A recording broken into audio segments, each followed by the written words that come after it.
Et bonjour à toutes et à tous.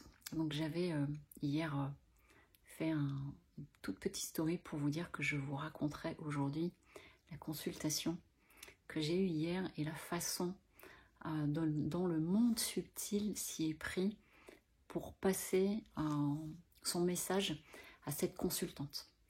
Alors pour resituer un tout petit peu, en fait ce qui ressortait à travers sa lecture d'âme, c'est que c'était pas un problème de prendre sa place, c'est que c'était quelqu'un de très discret et qui était dans beaucoup de retenue pour tout, comme si elle avait été dans un système de croyance ou d'éducation qui fait que le côté fun n'est pas tellement autorisé. Donc il y a eu plusieurs passages où il y a eu des choses de dites par rapport à ça. Et à un moment donné, il me demande de lui lancer une chanson que j'ai sur mon ordi, dans ma banque à musique.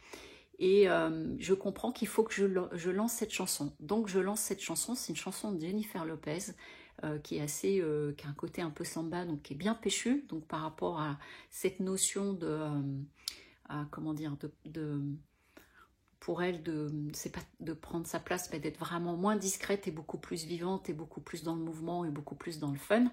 C'est tout à fait approprié. Donc j'en comprends que c'est plus par rapport à la rythmique de la musique. En plus, derrière, il lui parle de se mettre en mouvement, de choses comme l'art-thérapie.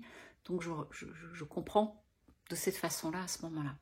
Et puis vers la fin de la lecture, parce qu'ils lui ont livré d'autres messages, ils reviennent, ils me redisent, ils me reparlent de cette musique et ils me disent il faut lui faire réécouter. Bon, c'était la première fois que j'avais dans une lecture l'invitation avec de la musique, vraiment en direct à devoir lancer, etc. Et donc je rouvre l'ordinateur pour relancer la musique, je lui explique que je dois relancer la musique, mais au moment où je clique pour lancer le titre, m'apparaît vraiment comme si le titre de la chanson se mettait à zoomer devant moi et ils disent qu'il faut que je lui lise les paroles.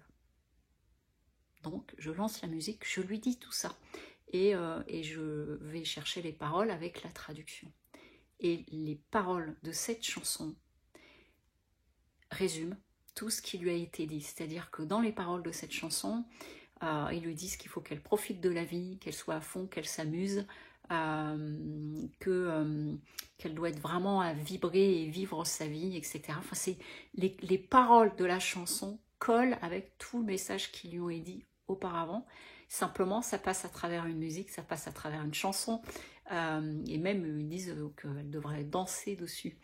Et j'étais tellement subjuguée par la façon dont il venait insister et de quelle façon il lui amenait ça, parce que du coup c'est par une voix assez fun que je voulais vraiment vous le partager. Et voilà comment le monde subtil peut aussi rentrer en communication avec nous. Souvent on parle de ça peut être un signe, ça peut être une musique, ça peut être une chanson. Là ça va encore plus loin, c'est que cette chanson, il fallait qu'elle lise les paroles et que je lui lise les paroles et qu'elle relise elle-même les paroles. Donc voilà une situation où vous avez le monde subtil qui va clairement faire passer un message. Et pourquoi ils le font de cette façon-là? Parce qu'à ce moment-là, c'est beaucoup plus accessible et compréhensible pour nous, parce que ça devient plus concret. Et là, clairement, rien que de lancer cette chanson, de toute façon, c'est une invitation au fun. Voilà, tout simplement.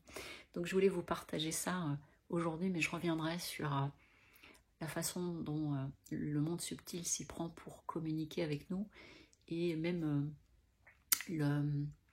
comment nous pouvons demander aussi à communiquer avec eux. Voilà, je vous souhaite une très belle journée. Au revoir.